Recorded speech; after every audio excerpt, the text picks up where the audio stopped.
Hello, ladies, gentlemen, welcome back to a brand new World video. In this video, we're gonna be taking a look at my medium Inferno firestaff hatchet combo, the build that I'm currently playing on the stream, and the build that is a slight upgrade from my Attuned Pants light build that is basically very similar variant of this, but just slightly different. If you guys are interested in that build, or to simply pump as much damage as possible whilst being in a light build, do consider checking that build guide out instead. However, this build guide is going to be focusing around the Azov Conductors, which is a drop from the very first boss in the brand new raid. And we're also going to be taking a look at utilizing Elemental Band temporarily until we eventually unlock Ankh on our accounts. And this build is still going to heavily focus on the Inferno, where the passive of this artifact makes it so my damage is based off strength scaling, meaning that I can then pair my secondary weapon with literally anything strength related. We're talking hatchet, hammers, great axe, you name it.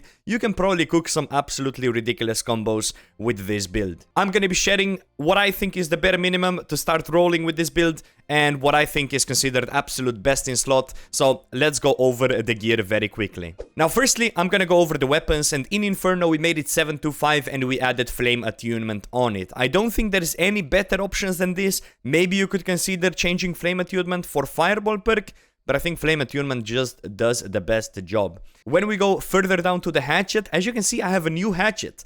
This dropped to me from a 35 epic crate and is very close to full bis, not full bis at the moment. We have pen backstab, penetrating the empowered, but then keen. I would like keen to be something else, for example. I'm honestly not quite sure what I would want it to be. Maybe something like keen berserk could go really hard, but I think this hatchet is very good and it does a lot of damage. I am gonna take a look at the jewelry first, and then we're gonna go over the armor, simply due to the fact because jewelry is very simple as to picking up what you want. On Amulet, I'm personally gonna run Amulet of Ankh. As soon as I have Amulet of Ankh, I'm running it. At the moment, however, I still haven't dropped it in over 66 tracks over here on our fresh character, so we have to do with this random gold cursed amulet, which is honestly not too bad when it comes to dealing against bows, but is arguably a little bit bad because I don't have stamina recovery on it. So if you do end up coming to this video in the future and you happen to have Amulet of Ankh already, I would put stamina recovery on it, and that's gonna be a great build to play in most situations when you have a healer. When you don't have a healer, Endless Thirst is your best option, which we don't have on this account, or Elemental Band, which you also get from clearing the raid. If you cannot do any of that, just replace the ring with Hearty and anything. Earrings have a lot of possibilities. Refreshing Toast is great, Regenerating is great, Nimble is great, Refreshing is mad. I wouldn't personally prioritize refreshing. Something like Fortifying Toast is very nice on a medium. I don't even have it myself. So earring, you have a lot of good options. It is really hard to go wrong with earrings, to be quite honest. I personally have this one that I received from the Gorgon's raid. Alright, let's move over to the gear. Now, my gear is gonna be alright, not perfect, not the worst. I'm gonna tell you already what I'm missing in this build that I 100% want. That is probably gonna be my next Gorgon's craft, and that is Keen Berserk. I simply don't have it on any of my pieces, and it is a very good perk when you're playing Hatchet. You should realistically have it, so I'm probably gonna manually craft a Freedom Enchanted Ward Keen Berserk piece. Now, let's talk about what I like on this build and what my ideal perks are. My ideal perks would be Freedom, Enchanted Ward, / Conditioning. Now, that can be very unrealistic for a little bit of time. What is very realistic, however, are these hoplite items, right? You get this from raid, they are named, meaning you can turn them into 725s and you can add your perk onto them. If you add freedom onto those perks is great. If you are not a freedom enjoyer, you can add / conditioning and it's also great. Or you can figure out even a perk of your choosing and it's also great. Or you can put even a fire harnessing on it and it's also great. I personally picked freedom because I will also make other builds like bruisers, like IGVG, whatever. And this piece right here, this Freedom Enchanted Ward health 7-5 gear score can be used across so many different builds. Let's move over to my body. Another great piece, 7-5 gear score, Freedom Health, Thorny Reflection. Now, again, if you were to land this on a hoplite variant, you can add Thorny Reflection yourself. You should, hopefully, have Thorny Reflection either on your body or your gloves. Those are the only two pairs where you can have that perk. It is a good perk to have, and it's a new perk. It's exciting. You might as well use it. I personally got this heavy chest plate again from the 35 purple craft. once a day that you can do, and we got lucky. We landed on a, in my opinion, very close to full bis.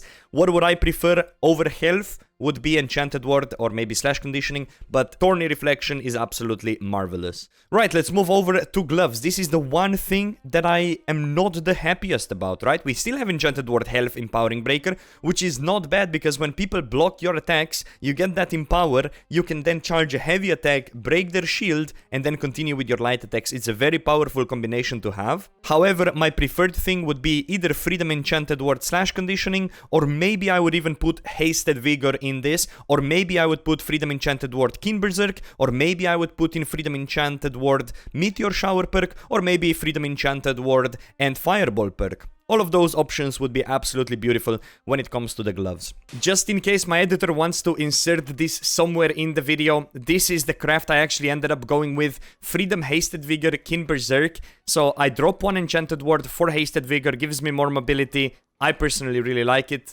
Let's move over to As of Conductors. Again, I decided to go very basic with Enchanted Ward here, that I can basically then play on any build I want.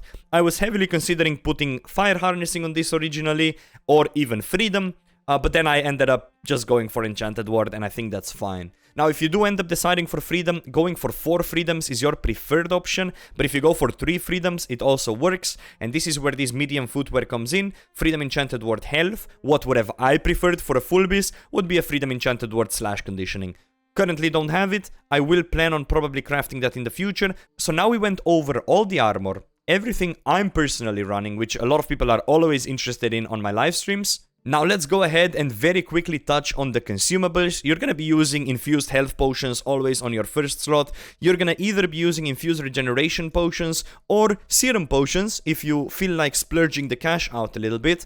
Those are gonna be in one of your slots for sure. In the last slot, I always either use the oak flesh balms or the gemstone dusts. If I'm playing OPRs, I'm gonna use a very low tier. If I'm playing wars, I'm gonna use high tier. Utilize those before big fights is gonna always help you win those fights. And then on this spot, I will usually either use a cleansing potion if we're talking from a war scenario, or a mana potion if we're talking from an OPR perspective, or even a hearty meal if you are more into just, you know, trying to sustain and playing more by yourself. Alright, let's move on to my attributes. I think this is a very important part because this is what I very much experiment with. Still to this day, I test out different things. We're gonna pop a food buff right now. As you were able to see, I played 102 Constitution. With the food buff, I was able to get to 150. Now, if you wanna play 150, that's fine. If you want to push it to 200, that's also fine. Now, there's 2 variants of playing this build. Do you want your Hatchet to deal more damage, or do you want your Firestaff to deal more damage?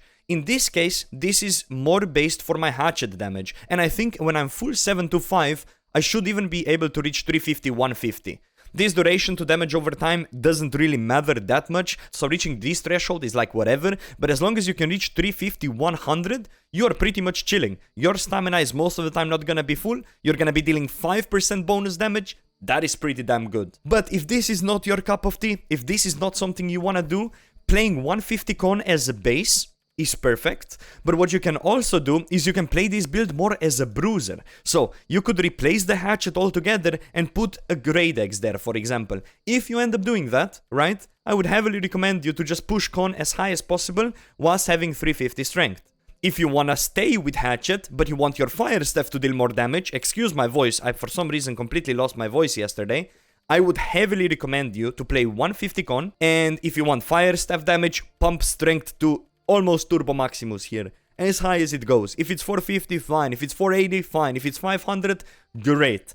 Make sure you have that 150 con, otherwise you're gonna melt. If you feel like you're melting, put the con higher to 200, put strength lower. Let's very quickly touch on the gems. When it comes to gems in your armor, you can do something like this, where you put ignited, either opals or onyxes on your gear, and that's gonna make your fire damage deal a little bit more damage. And also what you realize is I'm not prioritizing fire harnessings as much on this build. When I play medium, I wanna have more survivability. Fire harnessing was important for our light pumper build. Fire harnessing loses value on this medium build in my opinion a little bit, but you can still run it on Freedom Enchanted Ward fire harnessing. I didn't consider that when I was talking about the gear pieces earlier, just as an idea though. Let's talk about rune glass. You can either use this or just a straight up standard onyx's opals and try to get somewhat of a balanced setup. Now, my setup is not fully balanced, and why is that? Firstly, we have this lightning protection on the amulet, so that's gonna boost my lightning protection a lot more. If you have that in a slash protection or a fire protection, that's honestly your best options right now. And also, this gem right here on my elemental band does not actually count because I haven't cleared worm yet on this account. So I'm basically minus 2.5 elemental resistance immediately. What I usually like to shoot for is about 6% elemental resistance, everything else in physical, preferably more on slash. And then I like running gemstone dusts. That's mainly for OPRs. In wars, I flex around a little bit. If I feel like I'm dying to melee, I'm gonna chuck in the oak flesh. If I feel like I'm dying to magic, I'm gonna chuck in the gemstone dust. But the important part would then be the weapons. For Inferno, in my opinion, it's almost like a no-brainer. I play this build to get a lot of kills. We're talking 30, 40, 50 plus kills every OPR. That's why I like Ignited Opportunist. That is Emerald with Fire Tick Gem. This is gonna deal bonus damage to people that are low HP, which is what I love. I'm obviously just sprinting around collecting kills. And I don't even need to use my stamina for it. Now, most people are gonna prefer to have something like an opal on this. Or if you wanna just pump damage, you can even play something like an onyx. There's more options when it comes to the fire staff than meets the eye. My personal favorite is Emerald. It's always been Emerald. I probably will always vouch for Emerald, but you have other options. And now for the hatchet, this is where the interesting thing comes in. I am yet to test this in a ruby setup. So, getting rid of Ignited Opportunist here and put a ruby on it. So you may be wondering, why would this guy do that? I need to test if it works with the Azov Conductors dealing 50% more damage in Elemental. Plus this, man, the Elemental Band, hitting a target with Elemental damage gives me Empower. So, because of these two, I'm thinking about putting Ruby on this, but since I plan on swapping to Ankh, I think just sticking to Emerald, honestly, it's been serving me great. But if you guys don't have gems on your hatchets already, test it out with the Ruby or any other gem, even fucking Topaz if you want. Like any random gem, and see how that feels for you. Because most people are running slash protection nowadays. So if you are managing to split your damage ways, it could be really good for you. I definitely recommend you to test it out. If you test it out, let me know in the comments how did it feel for you. I personally think it can work really well. So when I'm playing this build and I'm playing something like a Great Axe with it, I am actually playing it with Ruby, and that shit slaps hard. Same thing, like you can literally put anything with strength scaling and make it work. It's really, really fun. Alright, we covered a lot of things, but we did not cover Hearthrunes. Now, Hearthrunes are basically your preference at the end of the day. They have to be your preference, right? My personal preference, Brutal Hearthrune of Grasping Vines. What is the downside of running this page? It reduces your stamina regeneration for 5 seconds, and that is extremely noticeable. If you are more of a solo player, run Stoneform, Healing Stoneform. You cannot go wrong. If you're more of a flashy player, you're trying to make crazy clips happen, run Brutal Detonate on this slot. And if you're like me, you want to set up plays and then follow it up with Hatchet, Vines go absolutely hard. One of my favorite combos is to Vine people, disease them, and then just left click them down. There's absolutely nothing they can do. And that brings us to arguably the most important part of the video. Let's talk about weapon masteries. I'm gonna open it up with a firestaff because firestaff has a lot of possibilities. This is my large-scale PvP page. As you can see, I'm prioritizing taking Arson's advantage and skipping out on something like combat speed, something like trial by fire, or maybe even something like clear casting and clear mind. But I will quickly showcase you the page that I would run in a 1v1 or a small-scale PvP scenario. This page is gonna be absolutely goated when it comes to anything small scale related. Now, you could get rid of clear casting or clear mind, put 2 points over here in the burnout page, so the end of the burnout deals bonus damage. You can put the last page here, for example, and you create a little aura around you that also deals alright damage, or you can put it here, for example, where you will now add Smolder to people as you're dodging. Since we are medium right now, the Let It Burn gains priority. We gain Fortify.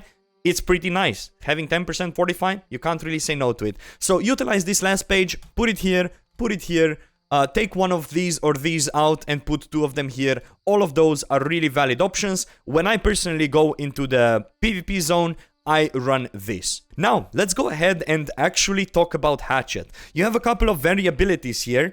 This is my personal favorite, and this is what I stand by quite hard, because you will see a lot of hatchets preferring to play social distancing, which is great, that's the mobility thing, but I let it all out, and then if I die, or I kill everyone. But if you want to play social distancing instead of infected throw, then you probably would want to have something like plague crits on your hatchet, because otherwise healing just counters you. But when I'm playing infected throw, and when I am playing meteor alongside that, that's what I do in arenas. As you will see, I will have a disease on the meteor, I will have a disease on my infected throw, and I'm also gonna lock people in place with vines. That's my combo. Vines, meteor, infected throw. Healer cannot possibly out-heal the damage I output when I do that combo. That's why I'm able to go for 100 plus win streaks in arena and maintain a very solid KDA with this exact build. And I'm now also gonna display to you a page if you're running a distancing throw. I'm currently experimenting both with the distancing throw when I play OPRs and infected throw when I play arenas, and this would be the page for the distancing throw. I hope my editor can put this somewhere where it makes sense. And that's about it. I do believe I covered everything. We went over attributes, we went over masteries, we went over gear, we went over consumables, we definitely went over jewelry, and we also touched on Hearthrunes. What have we not touched about? Let's go over combos very quickly. Now, combo section, honestly, I would just recommend you to join on the stream, check out some of the plays we've been cooking there, or maybe you can jump on the TikTok, check some of the plays we've been looking there. But just very quickly, what do you actually want to do when it comes to Fire Hatchet? We want to play this build up close. But before we get up close, how do we utilize the firestaff to maximum? What I really started doing is locking before pillars. So having a lock to player button somewhere on your comfort where you can, let's say, you weave in your auto attacks, and always auto attack, dodge, light, pillar. That's the best combo you can do right now. So heavy, dodge, light. That's almost like in a way an auto attack cancel. So let's pretend this pillar is an enemy, this right here. So if I heavy, dodge, light, it's much faster than if I just heavy and then light. Heavy and then light. So just pay attention to this. Heavy and then light and then pillar. That's without weaving in the dodges, okay? But if I heavy, dodge, light, it almost does like half of the hop. So that is the combo you want to get familiar with. So it's a heavy, dodge, light, fireball. Heavy, dodge, light, pillar, okay? Heavy, dodge, light, burnout, chase them down, right? Then you switch to hatchet. Hatchet is very brain dead, right? You pop your berserk before you do everything. You dodge, you throw left clicks, you throw your disease, and then you throw torrent where they're out of stamina. You can't really go wrong with hatchet. I'm not gonna teach you how to left click. Like, just go to a player and do this. But it's really firestaff where you can start min-maxing your damage. So again, how would, let's say this is like a full HP target I'm trying to nuke. It would be boom, boom, boom, light pillar, another heavy boom, boom, boom, fireball. Another nice one you can do if the players are playing a little bit from the distance, we're gonna expect this to be the rubble. How you wanna create those big spikes, right? Because if you do your abilities slow, what happens is enemies most of the time just get healed. But if you start spiking enemies, that's what you want. That's what you create with heavy lighting, right? You create that spike of 3k plus 2k damage, or 3k plus 1k damage. And then if you pair that with a fireball pillar, you can really make big spikes. For example, this is what a combo would look like when I try to surprise somebody from distance, right? It would be this, boom, and then boom. So we create spikes by creating heavy light and then by creating fireball pillar at the same time. Okay, so that's really your best combo you can do. I'm gonna go ahead and change it into a meteor page right now, which is what I personally prefer to play. And again, just to reiterate, this would be my baseline. And then the last point I would decide to put wherever I'm feeling. If I'm playing a war, I'm gonna put it here to not have mana problems. If I'm playing somewhere where I want a little bit more mobility, I'm gonna put it in combat speed. If I want a little bit more damage in an AoE, I'm gonna put it in trial by fire. If I want to, I don't know, cook a little bit more, I'm gonna put it in this or this. Where I put it personally is right here. Never have mana problems, deal a little bit less damage because of it though. And this is where the simplest combo in the game would be. You can utilize the grit of the meteor. So what does the grit mean? You can't really get CC. So if I see people running at me in their melee setup, hatchets, SNS, greatsword, you name it, I do this. I meteor on top of myself, and then I dodge disease on top of myself. I always do that. And then I berserk and then I just fight it out. They're gonna be double diseased and taking all of my damage. So that's one of my favorite combos I like to run in arena. So even if they have a healer, as soon as they run into me, they basically just die. And outside of that is just dodging behind people, weaving in the left clicks in their back, because my build is very heavily oriented about hitting people in the back. And that's the combo section done with the video. You now have a way of checking my light build video out and a way of checking this medium build video out.